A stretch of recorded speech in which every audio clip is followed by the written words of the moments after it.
Okay. All right. Well, good evening, everyone. Thank you for coming out here tonight or joining us online, as the case may be.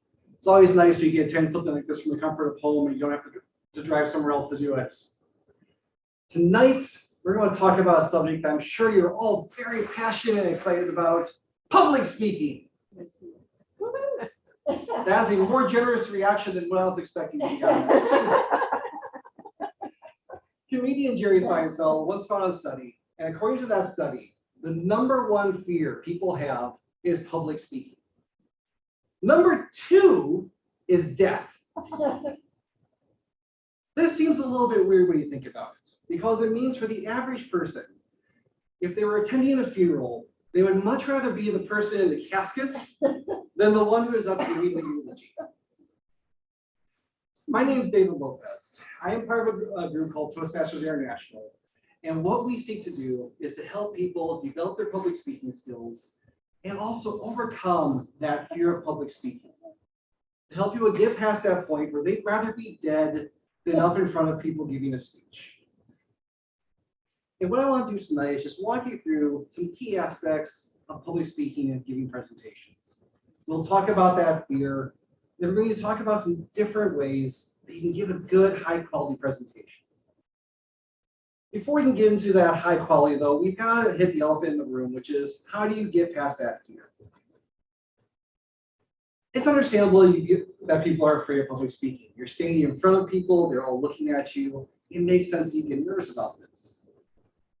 And I want you to notice something very important, though. One of the first keys of overcoming fear is recognizing that it's okay to be nervous. Notice my wording. I said we're overcoming the fear. We're not removing it. We're not getting rid of it, getting you to where you don't feel it anymore. What you want to work on doing and learn how to do better is be able to get up and present or do whatever it is, even though you're feeling anxious, you're feeling nervous or afraid. I joined Toastmasters about 11 years ago. That's how long I've been doing public speaking and helping people develop their public speaking skills. Before that, I got a master's in business administration. I was giving presentations all the time. My work life, I'm a data analyst. I'm presenting data and information to managers and coworkers quite often. My bachelor's degree is materials engineering. I gave a lot of technical presentations for that degree. And even before that, when I was in high school, I was one of those weird kids who was in the speech club. I was out doing speech contests, doing acting, improvisational acting, storytelling, having a great time doing it. And yet, I still get nervous and anxious sometimes when I'm going to be presenting and when I have to give a speech. It doesn't necessarily go away no matter how experienced you get. But what the good news is you can learn to move past and overcome it. Where even though you have those nerves, you're feeling anxious, you're feeling a little worried, it doesn't stop you from being able to stand up here and present confidence and be able to give a good, high-quality presentation. Now, once you start learning to move past that fear, one of the ways you can help do that, and the ways you can get up here to look like you know what you're doing, even if you don't, is take time to prepare and practice. I have seen time and again, both within Toastmasters, but also just other places where I hear people speaking or giving presentations. There's a noticeable difference with people between when they're talking about something they're very familiar with or that they've really put a lot of practice and work into, versus when they're talking about something that they haven't taken as much time practicing it, they're not as familiar with their material. If you really know your material, you really practice, or it's just a topic, you know a lot about it, you're really passionate about this topic, the information just flows out. You don't have to think about it. Your fear doesn't really have a chance to get in the way of your ability. Because all the information starts to flow out, you can talk about it very easily. If you're getting anxious, you can fall back on, oh, I know what comes next. I've been practicing this, I've been preparing it, so I know I'm going to talk about this point, and I'm going to talk about this point, and I'm going to talk about this point. It's a sort of muscle memory that kicks in. It allows you to just cruise through without that fear getting in the way. Now, when you compare that to somebody who really doesn't know their topic as well, or they haven't prepared and practiced, That's where you'll start to tell where they'll have more nervous gestures, their body language will be much tighter sometimes, or you'll hear a lot more of the filler words. Like, so. You get a presentation where someone's going, well, we talk about this, and then this, then this happens, and then, well, this, If you want to overcome those filler words, a great way to do it is just take the time and practice. Because when you're more familiar with your topic, it flows out more easily and more naturally. And the other key for overcoming fear is sometimes you just have to fake it till you make it. Ben and I were just talking here. We're both musicians. One of the things I learned as a musician is that if I'm performing in front of an audience and I make a mistake, if I don't give some sort of cue that I just screwed up, most of my audience isn't going to know the difference. Oh, you're okay.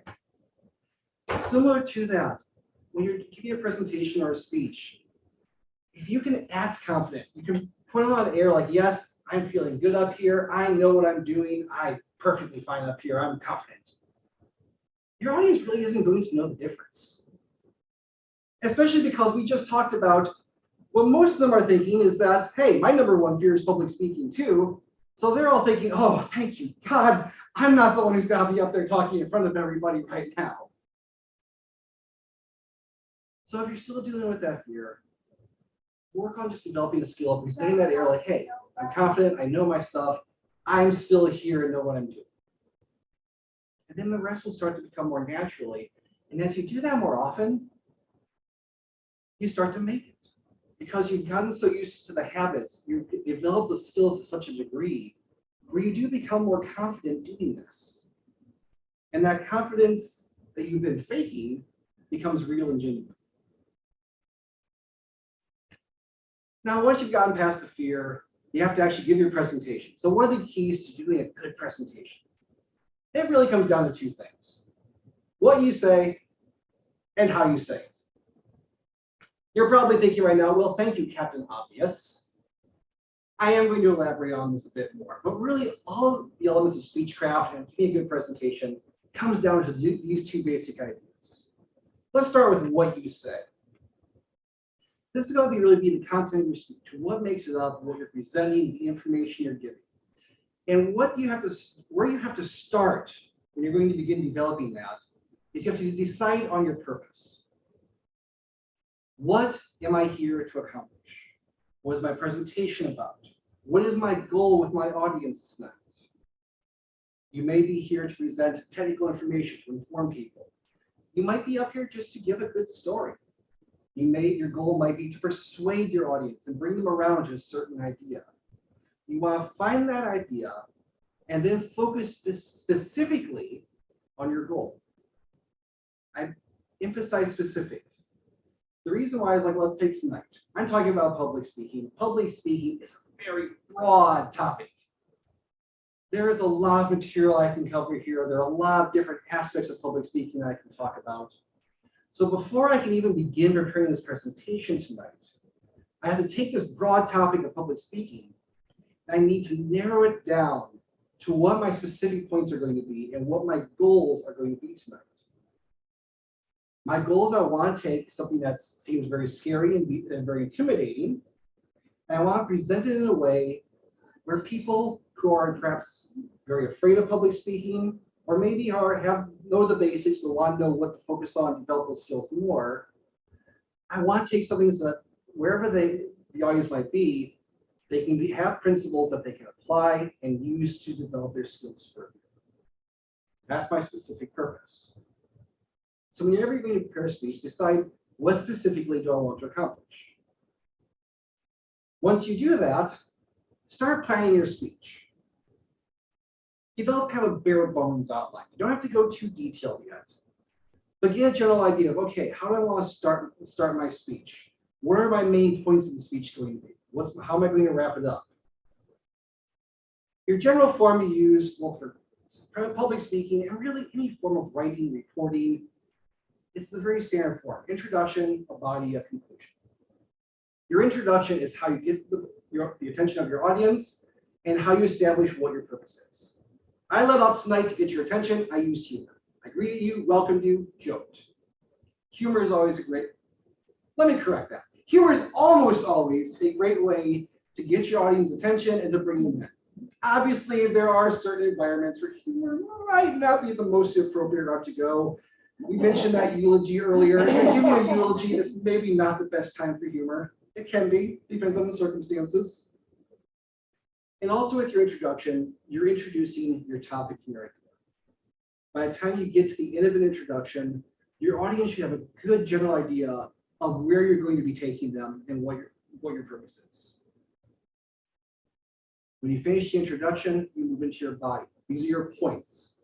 If you think of a speech like a sandwich, your introduction is the first slice of bread, the body is the meat, the vegetables, all that nice, lovely fillings. If you're telling a story, this is where you progress through the story. You develop the idea, you lead them through the events.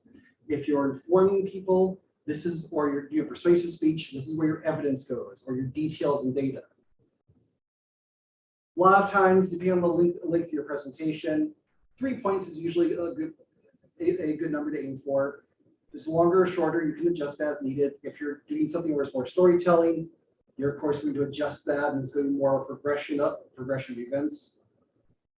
Where your body is where you introduce your new ideas, it's where you present information, it's where you present evidence, it's where all the information is, all the details. And then you go into your conclusion. Conclusion is that other slice of bread on the sandwich. This is where we take all the information you presented and you wrap it all up for your audience and you put a nice little bow on it that they can then take home with them. Your conclusion is what you leave your audience with. And it's where you just make sure you emphasize the final point, the final message that you really want to get across to your audience. One important stumbling block I've seen a lot of people run into with conclusions. When you hit your conclusion, you're wrapping things up. If you have any new information, new ideas you want to present, all of that needs to be up in the body. Because once you get to the conclusion, there shouldn't be any new information left to present. You're just summing things up and wrapping it up. Now, once you have the idea of the basic bones of your speech, that's when you get down to writing it. And by the way, if you haven't noticed, I'm going to bounce back and forth between the word speech and the word presentation. They're very similar ideas, and I bounce back and forth because different people, depending on your environment, you may be doing something that's more of a style of speech, where you're in front of a large audience, entertaining or presenting, or maybe more of a presentation, where you're in a workplace, you have slides or data, whatever it might be, you're presenting information. In the case of tonight, I'll be using them interchangeably because they both fit what I'm going for. Now bring it back off that little rabbit hole. Once you've got the outline, you got the whole idea of your speech, that's when you sit down and actually write it. There are really, in my opinion, 3 methods for writing a speech. I strongly recommend you stick with the first 2. We'll get to the third one, but try and stick with the first 2. The first method is to meticulously write it out.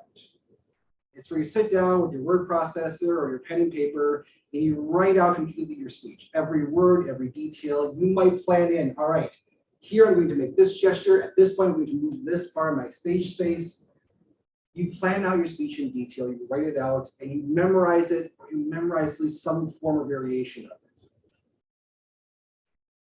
For some people, this works best for them. Other people, they do better with the second method, which is an outline. They don't need to have their speech meticulously planned out. They need just the general idea. They plan out their introduction. They plan out what their main points are. All right, point 1 is going to be about this. Here will be my subpoints and the information I need to present with that point. Point 2 is this. Here are the subpoints I need to hit with that. Point 3, subpoints, conclusion. Here's how I'm going to wrap it all up. Depending on your personality and also depending on the circumstances, you'll find one or the other of these is going to work best for you. And I suggest trying both. I personally use both of these methods. And which one I use depends on what sort of presentation or speech I'm giving at the time. For something like tonight, I outline it. Because I'm talking about a topic I know quite a bit about. I don't need to plan out in meticulous detail my exact wording, exactly where I'm going to go. I just need to have an outline so I know, okay, here are my main points. This is what I want to cover. this is where I want to go, and I have an outline to keep myself constrained and to keep myself on track so I know where I'm going. At other times, if I'm doing, for example, a speech where I'm aiming for humor, or I'm doing a storytelling speech, that's when I plan to write it out completely. Because then what it allows me to do is I can really plan out my wording. I can get the maximum effect out of each word and each sentence that way and really plan out what I want to do. Because especially for humor, I want to make sure I can get the most value. And with humor especially, which I just said twice, for Marion, mark me down. When you're doing something like humor, you can get a lot of effect when you plan out your wording. You can get those wording just right. They'll do wordplay or to draw people's attention in and really plan things out. Whereas with an outline, because you're more vague, you may be somebody who flows naturally into humor and throwing out one-liners. If you're somebody where you really want to plan it out, it works better to be meticulous. Now I mentioned there's a third method. We're going to talk more about the third method at the end because it is still important to know about, and there may be times you need to use it. I don't recommend using it when you have time to prepare though. Because the third method is walk in, make it up as you go, and hope for the best. There are people who do this. They somehow make it work for them. I don't know how. If you're given time to prepare, take that time to prepare in some way. But the catch is that there are times you don't get that time to prepare. Something gets thrown at you at the last minute. You don't have time to think about it. You just need to step up and go. Or you may have times where you have it all planned out and say, for example, the PowerPoint slides don't work. Or you have some sort of media, music or video you're planning to use and it breaks down, it's not playing, and you need to go with the flow and keep things moving. And those are the times where you apply that third method of just make it up, improvise, and run with it. You have a question? Yeah, the first method, are you reading that then, or, you know? You can. It'll depend really on the circumstance you're in. My recommendation is try to memorize it, or at least have it memorized to a point where it might not be exactly what you wrote, but it's close enough that you can flow without notes. The reason being because when you have notes, it kind of keeps you very constrained, and especially when you're reading something out. I'm going to be talking this when we get into the how you say it. But sometimes what people will do if they're reading it is they keep their focus like this the entire time. And what they're doing is they're talking to their notes and they're not talking to their audience. So what I recommend is if you do go that route or you're really planning on being meticulous, try to memorize it, because the fewer notes you have to reference, the better it'll be. Now it doesn't mean you have to go note free. You can have some note cards in front of you, or like tonight, I'm cheating a little bit where I have my presentation in front of me so I can glance down to know where I'm going next. But the fewer notes you bring with you, often the better it'll be, because that way your focus is on the audience, not on whatever you're using for notes. And I will have time at the end for other questions that anyone might have. But good question to bring up. So we talked about what you say. Our next point then is how you say it. And there are a lot of elements that go into this. In Toastmasters, this is what we call speechcraft.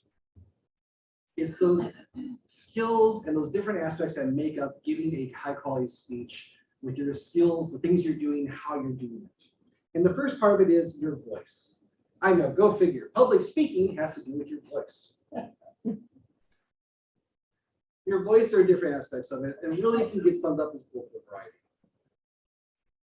Are you varying your pitch depending on what sort of mood you want to project? You can vary your speed, developing excitement, or bring it down to something that maybe is more suspenseful, more serious, or sad. Varying your volume to get maximum to convey the mood and get different effects. You can use your voice as a great tool to work with the emotions of your audience and to help develop them and bring them along to where you want to bring them. The other great thing about vocal variety is it allows you to avoid the dreaded monotone. I had a teacher in high school. He was a nice guy. He was a good teacher, but he talked like this all the time. He really didn't have a lot of variety to his variety when he spoke. He was all the same pitch, the same tone, the same speed. it all stayed right here. And let me tell you, it got really hard to listen to him for a very long period of time. Because when someone's talking like that, you kind of feel like you're droning on. You're going, oh my gosh, I could read this and it'd be a lot more interesting because your voice is just dragging this down. So make use of your voice as a tool. It keeps your presentation more interesting and allows you to bring your audience along with where you're going. Along with your voice, your body speaks. And there are different ways to do this. Your gestures. Use those hands and those arms. You can use your gestures to emphasize points, and also it allows you, how you have your arms in your hands, allows you to welcome in and draw your audience in. Really common thing we'll see with new speakers is when they're presenting, they'll a lot of times have their hands like this the whole time, or they may be using gestures, but their arms are very tight in, and they have almost this Tyrannosaurus Rex arms effect going because they're really not detaching their elbows. They may have their hands in their pockets. I highly recommend avoiding this. For the people who are particularly nervous, they're holding on to their lectern or podium for dear life. And these are things to avoid, in part because a lot of these are the sort of body language that makes you look nervous. Even if you actually aren't feeling nervous, having your hands clasped in, your gestures in tight, you're decreasing your body size, you have less presence, it makes you look more nervous than you might actually be. Or it might make you look as nervous as you actually are. Either one can be true. So a good thing to do is get your elbows out, open your arms up more, because it helps you take a little more stage space, it gives you more presence in front of people. But also when you're more open like this, it's actually a sort of body language. It draws your audience in. It makes it feel like you're welcoming them. Hey, come listen to me, come take part in what I'm saying. You feel open to them. Whereas if you're more closed off, it feels like you're actually cutting your audience off and putting a barrier between you and them. Along with gestures, eye contact. Think of it like a conversation. When you're talking to someone, generally we prefer if the person we're talking to is actually looking at us. Because if you're talking to somebody and they're looking over here, and they may be actually talking to you, staying with every point, everything you say, they're listening to you, but because they're not really looking at you, you don't feel like you have that connection with them. Now, of course, if you're already feeling nervous, looking someone straight in the eyes is potentially going to make you feel even more nervous. But there are ways to cheat that. Especially if the room is a little more crowded, you can actually get away with just looking in the general direction of where people are. I'm looking in between two of our audience members. I'm not looking directly at either one right now. But because I'm looking in your direction, it can feel like, hey, I'm connecting with you. I'm still making that connection with my audience member. You can, if you don't want to look people straight in the eyes, you can look at their forehead, check out that lovely hairdo. But in either, whichever way you're doing it, you're making that connection where you're at least looking towards your audience and they feel like you're connecting with them and drawing them in. We also have to deal now, it's the age of teleconferences, we have Zoom meetings, Skype meetings, whatever it might be. You may be in circumstances you have to consider that online audience. Something that's important to consider when you're doing that is you actually have to fight your instincts. Because your instinct when you're in a meeting like that, or having a teleconference or a Skype call, is you want to look at your monitor and look at your screen because that's where you see their face. But the catch with that is that your camera isn't in your monitor. A lot of cases, your camera is going to be at the top of your screen, maybe at the bottom, might be attached, or have a circumstance like tonight, our camera is right there. So what you have to do, even though you're going to feel it may feel a little awkward, is look at the camera when you want to connect with your online audience. Because now when you're looking at the camera, this is how they feel. Oh, they're looking at me. They're making that connection with me and talking to me. This takes getting used to. I still have to fight my instinct. I'll be in a Zoom call at work, and I want to look at the monitor and I have to remind myself, oh wait, I gotta look at my camera. They're going to see me if I'm up here, not down here. It's a skill we're all developing. The sudden growth and predominance of Zoom calls and Skype and teleconferences, it's been a learning curve for all of us. But it's a skill you can apply. Another way your body speaks is your posture. I mentioned before with gestures, you want to watch some of that nervous body language. Try to expand out so you're taking up more of your space rather than having very tight in gestures or having your arms tight in. Put your shoulders back, stand tall. Because again, I mentioned, you fake it till you make it, even if you're not feeling confident. And if you can project that confident body language, people are going to feel, oh, you know what you're doing. But also, when you're a public speaker and you're up here giving a speech or presentation, it's okay to look a little arrogant and proud. Because what you want to do is you want to use your stage space, you want to have a presence up here. And that's why you want to stand, get your maximum height, use large gestures when the opportunity allows for it, and make use of this space so your audience is going, oh, yeah, there's a person up there, I can see them, and they're drawing my attention into them. And of course, after you've kind of taken care of all the different ways of body language, we get to accessorizing. Well, these, of course, need to be, make sure you dress appropriate for your occasion. If it's a more formal occasion, go ahead and dress formally. Even if it's a more casual occasion, still at least dress up a little bit. It could mean you might still be in jeans and t-shirt, but wear the jeans that aren't too faded, don't have the holes in them, the t-shirt that's in good shape and not faded too much. Dress appropriately for your occasion. Now, this does mean you may have times where something goes wrong at the last minute. You just adjust to it. Say, for example, you might be on your way out the door and your shoestring breaks and you have to wear shoes that don't quite match the rest of your outfits. This is, of course, not a specific example that happened to me tonight on my way here. But you just try to make the best of the situation and always dress appropriate for your occasion. The other side of accessorizing, a very common accessory for public speaking, are visual aids. The first question you should always ask going into a presentation before you start setting up your visual aids and planning what you're going to bring is this: do I really need any? Visual aids come in a lot of different forms.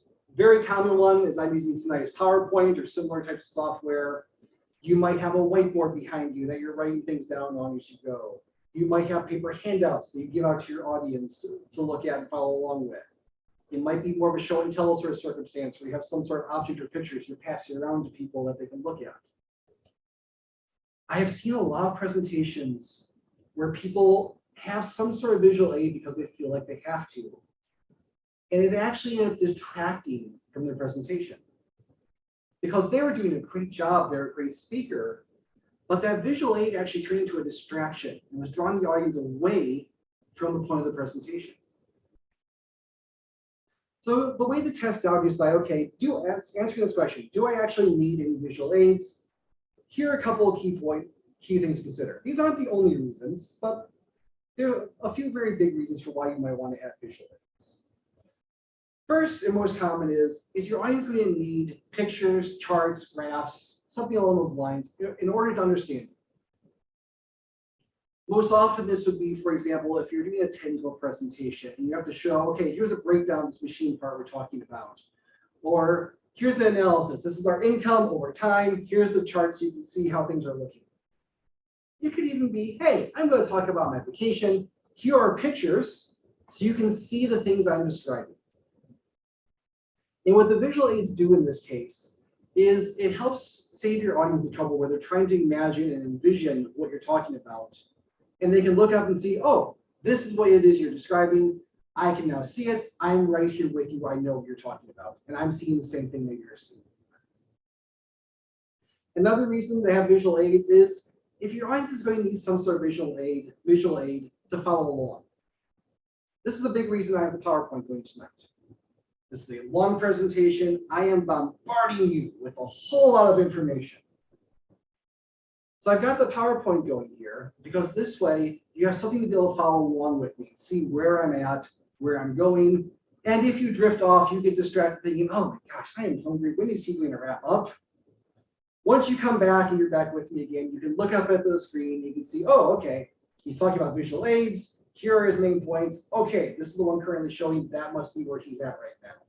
It allows you to catch back up. And finally, using visual aids is just if you want something to make the presentation more dynamic and visually appealing. That may sound like I'm breaking the first rules I talked about.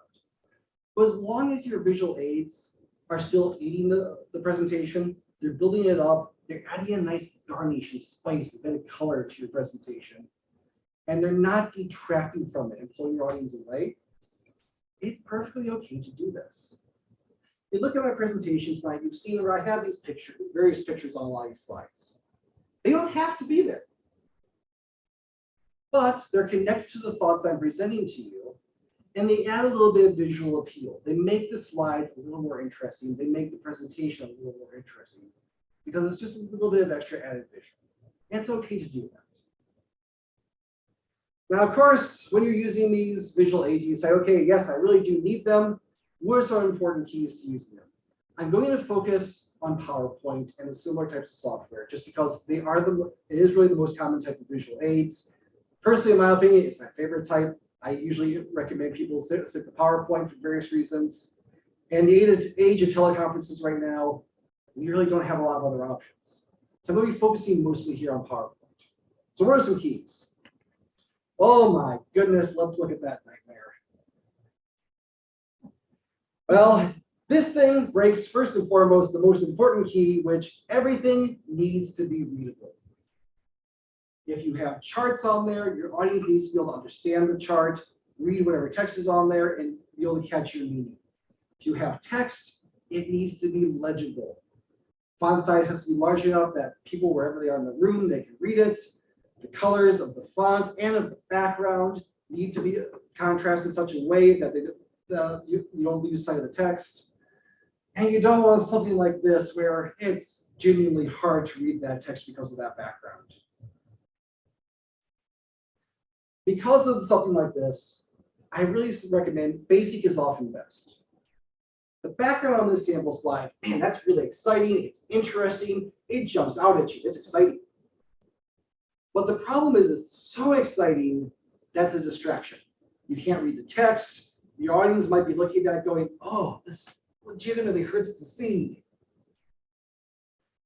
You compare that to the background I've been using where it's just this plain white. It's not that exciting. It's not that interesting. But it's a background.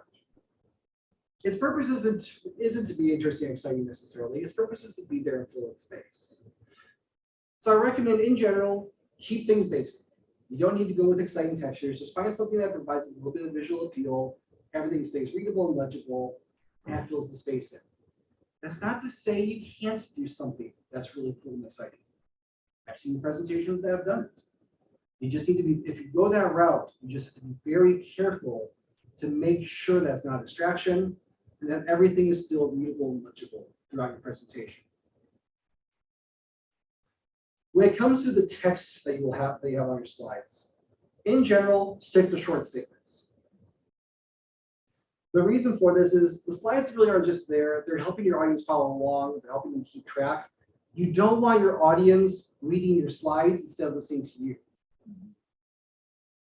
So having that statement there, stick to short statements. You all see that, you know, okay, this is the idea, but you have to listen to me to get the elaboration on why. Whereas if you do a much longer statement, you're explaining everything up there on the slide, a lot of times the audience is going to attempt to just read your slides rather than listening to you.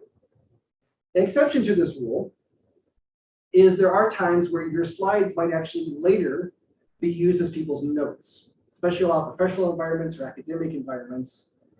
If that's going to be the case, then it's okay to cheat and have much longer sentences and statements on there, because that way the information people need later on when they're looking at it and they don't get to listen to you, that information will be on there for them.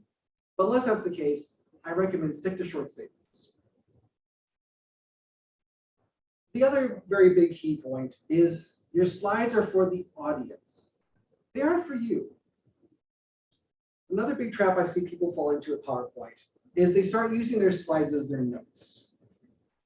Either they're reading their statement, the presentation directly off of it, especially if they have those long statements. They'll be sitting here going, using visual aids. Important keys, everything must be readable. Basic is often best. Stick to short statements. And they're not elaborating on it. They're not expanding. They're just reading what's on there. Well, you don't need to listen to me if that's all I'm going to do. But the other trap they'll fall into is instead of connecting with their audience, If they're using their slides as their notes, they'll do this.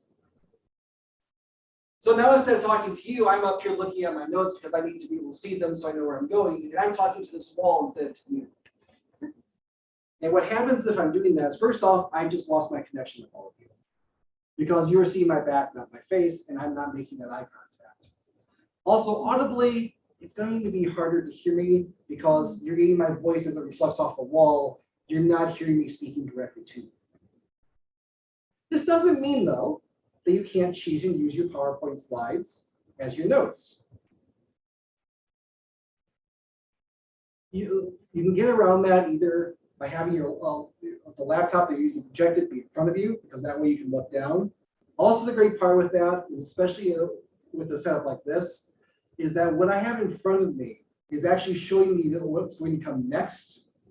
So I know, okay, this is where I'm leading, this is where I'm going next. It can help remind me of what I need to transition into, while all of you still don't know where I'm going yet. It gives me extra information. It allows me to use this as my slides here as my notes, while still making the connection with all of you. If you don't have that option, I'll be able to put your slides in front of you. Just do a print off. This is somewhere you brought up having notes or reading off of it. And especially if you have the advantage of lecterns, you can have them sitting here. And then when you need to refresh where you're going, you can look down, take a quick glance, and you reconnect with your audience. You can keep going. And it gives you something there for reference to have. Some other keys to visual aids. The reason I brought up that I really recommend that people using PowerPoint is because PowerPoint gives you the most control over what your audience is seeing and where the attention of your audience is. When I put the slide up, how many of you jumped ahead and start reading what my next points are going to be? It's just our instinct. We get the extra information in front of us, and we're automatically going to want to read ahead, see where it's going. This is also why I'm not a big fan of paper handouts. It's because if I hand you a copy of my slides, some of you are going to be following along with where I'm at. A few of you may be back looking at previous things I've talked about. Some of you are going to be skipping ahead to see where I'm going to. And what's really great about using PowerPoint or similar software is you can implement either using animations or there are ways to cheat it, where you control when each point comes up in front of your audience. And that way, you can keep the attention of your audience with you and where you're at, and keep them from jumping ahead or being distracted. Once you finish things up, you've made your PowerPoint, you've got your animations in there, take the time to proofread and do a test run in advance. This is so very important. Back when I was in college studying materials engineering, we had a day where we do technical presentations, and technical presentations are boring. Usually the class stops paying attention after the first one. After you get a few in, the only person paying attention anymore is the professor. And technical presentations aren't that interesting to listen to, which is why we all start paying a lot more attention suddenly when we heard the professor laughing in the middle of someone's presentation. That drew our attention and we looked up, and what had happened was on their PowerPoint, they had a big blank space where a picture belonged. And they left a note there saying, "Put a picture here, dummy." And they forgot to go back and add that picture and take that note out. It's for stuff like that's why it's important to do a proofread and also to do a test run. You go through, you check for spelling mistakes, you make sure you took out all those little notes to yourself. You can do a test run, make sure those animations are working properly. And it's also even good to do a test run the moment when you set up for the presentation, day of, night of, do a quick test run of your slides then. I experienced this tonight because sometimes you transfer from one computer to another, maybe one program to another. Things may change, your font may change sizes, your font may change entirely. One of my slides had a completely different font when I brought it up on this computer compared to my own computer tonight. So it's good to do a quick test run and just make sure everything looks the way you want it to and double check it all. Because that'll then save you trouble when you get to the actual presentation. But even when you've taken all that time, you've done your test run, you've proofread it, you've prepared, just be prepared for things to go wrong, especially with technology. The Zoom meeting may crash, you lose your internet connection, and you've lost the people who are online. You may be using your PowerPoint and the computer crashes, or the projector might die. You might be planning to bring up a YouTube video and it won't play, or the sound might not work. Have at least some sort of idea in your head when you prepare your presentation of what you're going to do if things break or go wrong. And it's for those times where things go wrong, that's where that third type of preparing a speech comes in. Sometimes you just have to make it up on the fly and run with it. If you've had that time where you've been practicing your presentation, or you're talking about a topic you really know, that's going to help you a lot. Because then you already know what you're planning to talk about in the first place, you really know your topic, and you can more easily then launch into the rest of your presentation, even though you don't have all the things you plan to use on hand and ready to go. The great thing about improvisation is it's a skill like any other.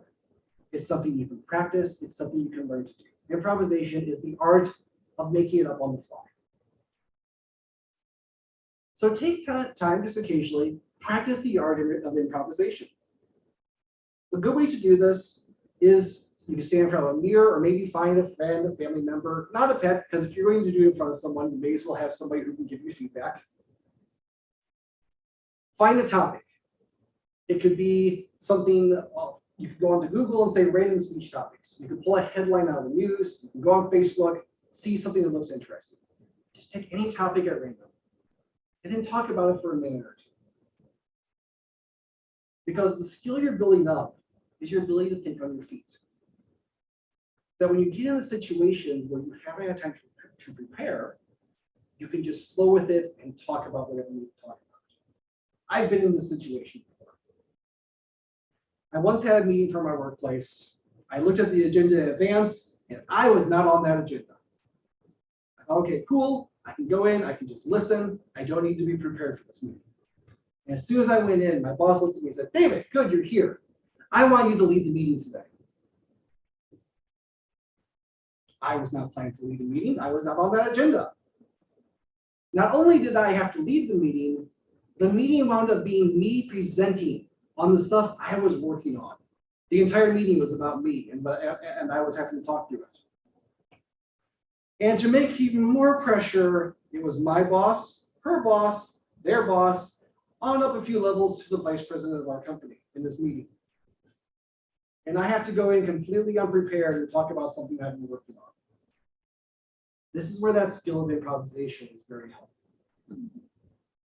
Because when you know your topic and you become comfortable with thinking on your feet, you can say, okay, this is a lot of pressure, but I know what I'm doing. I can just hop in here and talk about it, and I can roll with what I'm going to do. So let's demonstrate that. We'll get a little practice in. What I'm going to do is I'm going to have each of you walk up here. I'm going to give you a topic. I'm just kidding. I'm not going to do that to you. Some of you sigh with relief and go, oh, God. Do you have any questions? It can be about public speaking.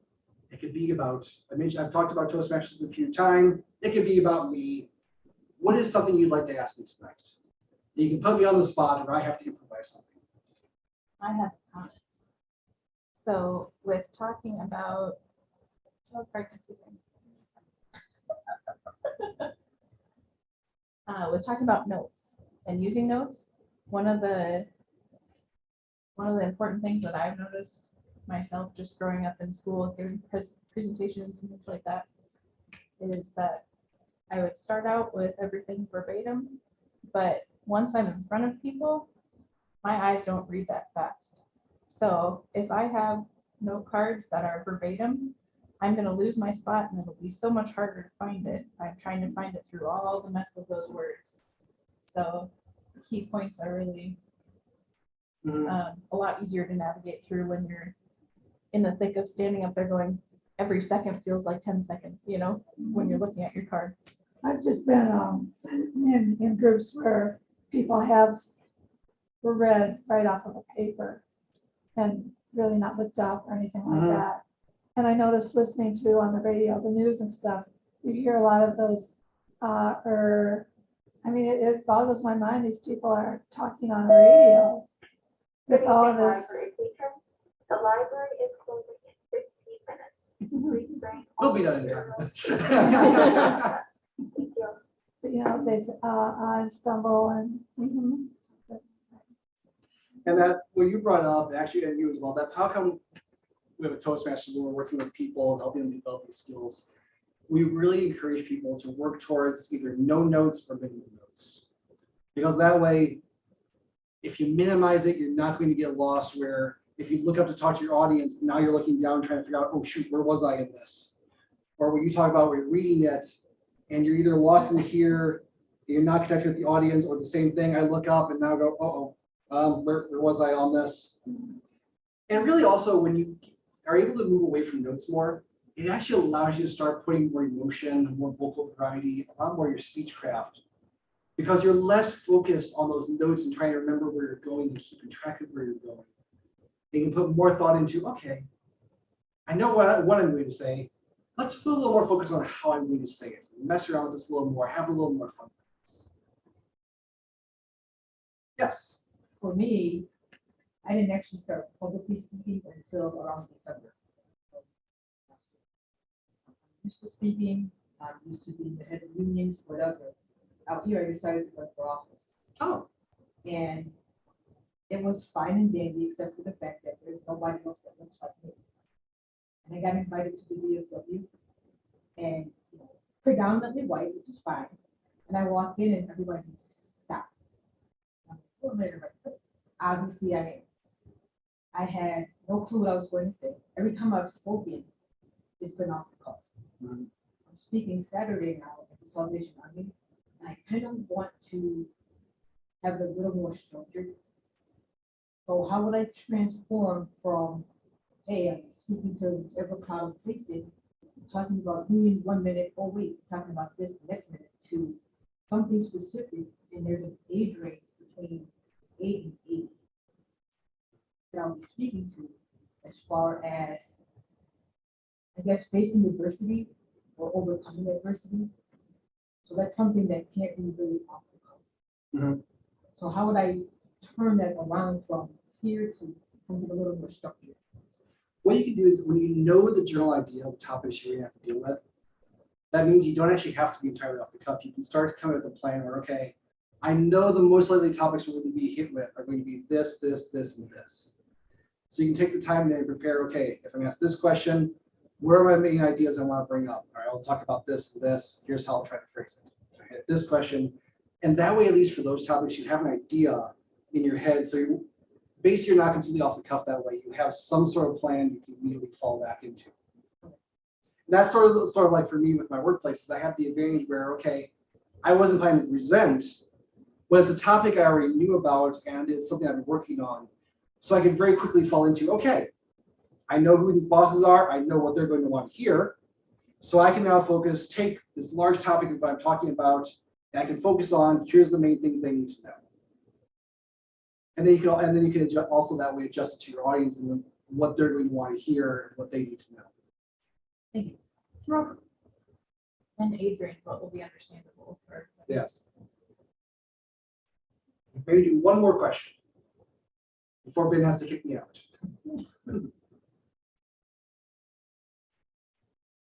Okay. Opening it up here.